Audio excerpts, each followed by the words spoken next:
जो मेरा आदर करे मैं उनका आदर करूंगा। इसराइल में राजा स्थापित होने से पहले एली एक महायाजक के रूप में इसराइलियों का नेता था और होप्नी और पीनहास नामक उसके दो पुत्र थे। दोनों पुत्रों ने भी अपने पिता के साथ याजक का पद पाया था। हालांकि उन्होंने परमेश्वर को मेलबलि चढ़ाने से पहले ही उसका मांस अपने लिए लिया और परमेश्वर की भेंट का तिरस्कार करने की हिम्मत की। जिन्होंने याजक के पद को भूलकर सब बुरा काम किया, उन दोनों पुत्रों की अफवाह पूरे इसराइल में फैल गई।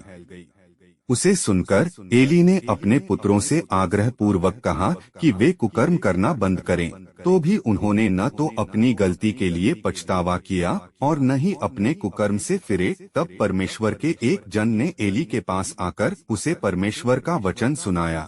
इसलिए इसराइल के परमेश्वर यहोवा की यह वाणी है कि मैंने कहा तो था कि तेरा घराना और तेरे मूल पुरुष का घराना मेरे सामने सदैव चला करेगा, परंतु अब यह बात मुझसे दूर हो, क्योंकि जो मेरा आदर करे मैं उनका आदर करूंगा और जो मुझे तुच्छ जाने वे छोटे समझे जाएंगे।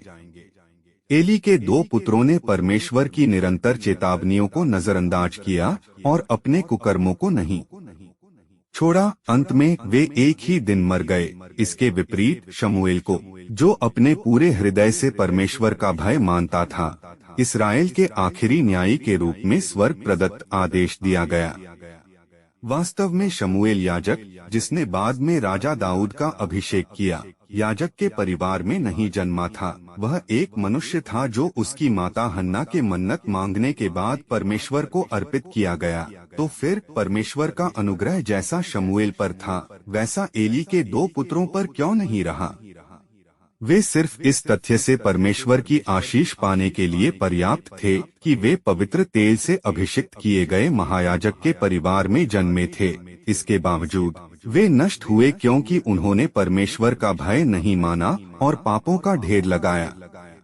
चाहे एक मनुष्य किसी भी आशीषित किए जाने के पद पर नियुक्त हो, अगर वह परमेश्वर का भय नहीं मानता और उनको तुच्छ मानता है, तो उसकी आशीष किसी भी वक्त छीन ली जा सकती है।